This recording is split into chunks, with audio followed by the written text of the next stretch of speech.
কিন্তু আর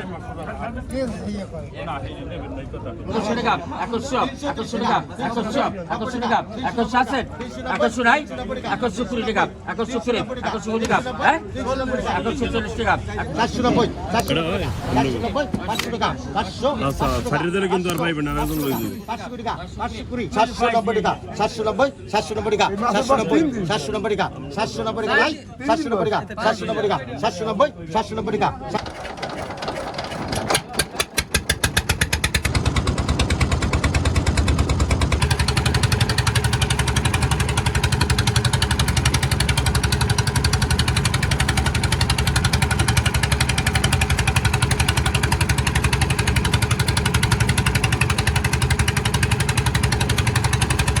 আসসালামু আলাইকুম, কেমন আছেন সবাই? আশা করি সবাই অনেক অনেক ভালো আছে। আমি এই মুহূর্তে আসি পায়রা নদী বলতে যেটা বুঝেন, আমরা সেই পায়রা নদীতে আসি।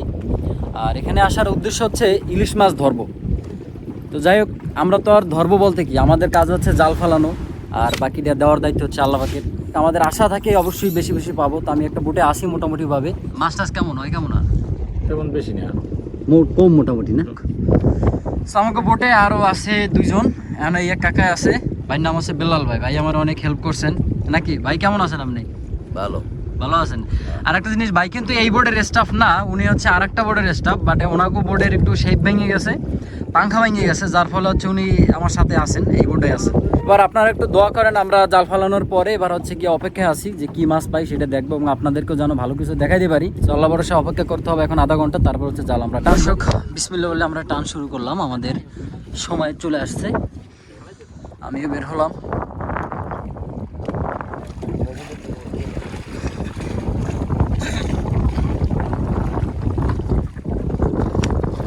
মাছের দেখা পাইলাম না, ওই গেলে কই ওরে বুড়ার জিয়া।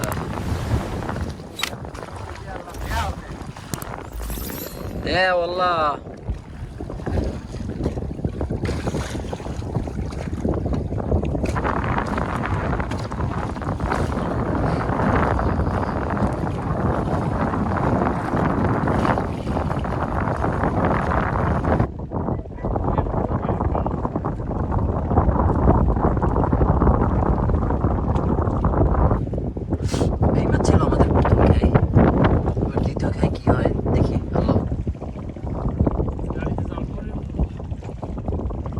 এত কষ্টের পর একটা মাছ পাইলে একটু কপালটার মানে মনটারে বুঝতে পারতাম, বাট সেইটাও হইল না। যাক, ব্যাপার না। তারপরে বিষয় হচ্ছে আল্লাহ আজকে দেয় নাই, কালকে কিনা জাল ভরে দেয়, ওটা হচ্ছে আল্লাহর বিষয় না। আর হইলই না, জাল টানা শেষ। সোনার বাংলাদেশ আমাকে উড়রা ওই যাই পড়ছে, একদম শেষ পটকাটা। মাছের মধ্যে হয়েছে মাছ ওই একটা মাত্র পাঙ্গাসে করছে, আর কোনো মাছ দেখা নাই।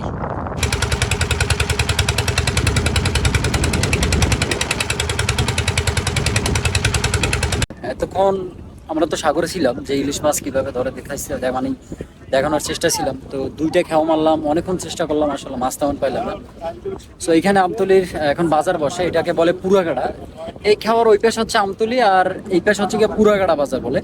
সো এখানে মাছ টাছ উঠবে, এখানে ইলিশ মাছের অনেক মাছ উঠবে হরেক রকমের। মানে এই খালে এই পায়রা নদীতে যত মাছ উঠে সেগুলো ডাক হয় হচ্ছে এইখানে বসে। তো এখন আমরা একটু অপেক্ষা করতে হবে, এখন কেবল 3টা 3:30 বাজে। সো 5টার দিকে হচ্ছে ইলিশ মাছগুলো আসবে এবং ওইখানে ডাক হবে। তো আমরা ওগুলো দেখবো যে আসলে কিরকম ডাক হয়, এবং ওই পুরাগাড়ার বাজারটা তাইলে কেমন।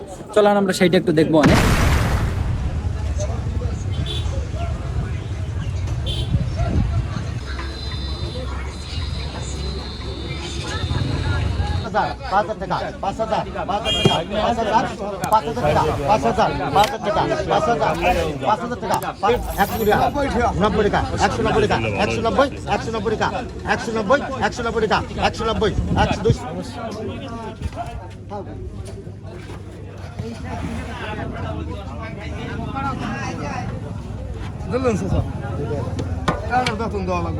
নব্বই টাকা, 290 টাকা, 290, 290 টাকা, 290, 290 টাকা, 300 টাকা, 320 টাকা, 390, 390 টাকা, 390, 390 টাকা, 390, 390 টাকা, 390, 430 টাকা, 430, 90 টাকা, 88 টাকা।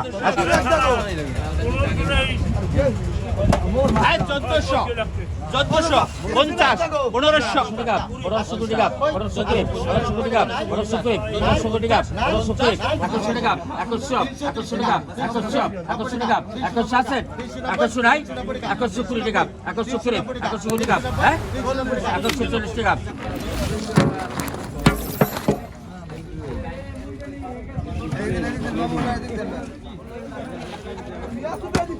কত 790 টাকা 790 টাকা 790 টাকা 790 টাকা নাই 790 টাকা 790 টাকা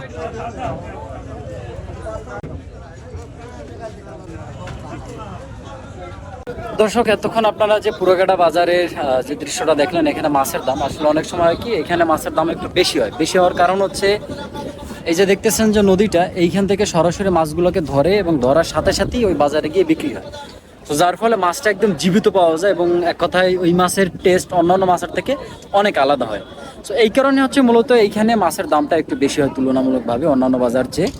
আর এইখান থেকে যারা মাছ কিনে তারা অবশ্যই জিতে, কারণ যে বললাম আসলে সবসময় চকচক করলে কিন্তু শোনা হয় না। তবে এইখানের মাছের দামটার স্পেশালিটি হচ্ছে এটা, মিষ্টি পানির মাছ এবং পায়রা নদীর মাছ নদী থেকে ওঠার সাথে সাথে নদীর কিনারায় বসে এভাবে করে মাছগুলো হাতে পাওয়া, বাসায় নিয়ে রান্না করা, আসলে এর স্বাদই থাকে অন্যরকম। সো দর্শক, আমি আমার মতো করে চেষ্টা করছি বিষয়গুলো দেখানোর জন্য, বোঝানোর জন্য এবং মাছ ধরাটা দেখার জন্য। কিন্তু হয়তো বা এখন সিজন যেহেতু আছে, বাট তারপর মাছ পাচ্ছে না, মাছ সাগরে একটু কমে নদীতে। সো আবার আসবো ইনশাল্লাহ, তখন মাছ ধরা দেখাবো এবং আরও বেশি বেশি দেখাবো। দর্শক সেহেতু সবাই সাথে থাকুন। আর একটা অনুরোধ, যারা আমার চ্যানেলে নতুন আছেন অবশ্যই চ্যানেলটা সাবস্ক্রাইব করে রাখবেন। সো ধন্যবাদ সবাইকে, আল্লাহ হাফিজ।